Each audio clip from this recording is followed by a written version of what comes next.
Bonjour à tous, j'espère que vous allez bien. Je vous retrouve aujourd'hui pour vous parler d'une vitamine qui est souvent utilisée contre la fatigue, mais qui a aussi beaucoup d'autres bienfaits, la vitamine C.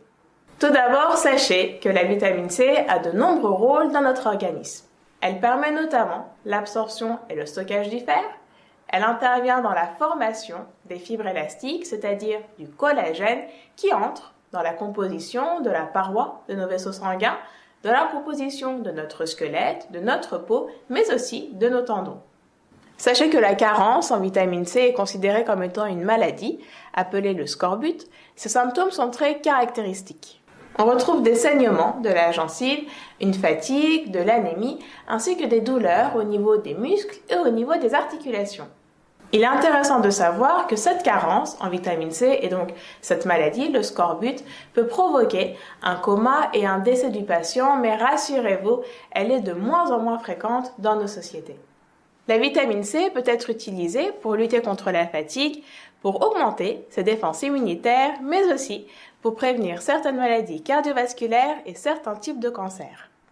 J'insiste sur le fait que la prise régulière de vitamine C est fortement déconseillée chez les personnes qui souffrent de calculs rénaux, mais aussi chez les personnes qui ont une augmentation du fer dans leur organisme à cause d'une maladie sanguine par exemple, comme la drépanocytose ou la thalassémie, dont je vous parlerai très prochainement dans d'autres vidéos. Il est intéressant de savoir que la femme enceinte et les personnes qui fument ont un besoin accru en vitamine C. Alors les recommandations sont de 100 mg par jour pour un adulte, de 120 mg pour une femme enceinte et de 200 à 250 mg par jour pour une personne qui fume.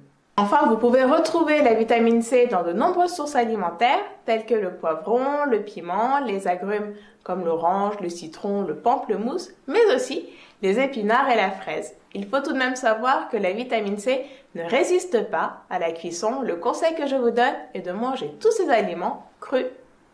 C'est fini pour cette vidéo consacrée à la vitamine C. J'espère vraiment qu'elle vous aura bien informé par rapport à cette vitamine.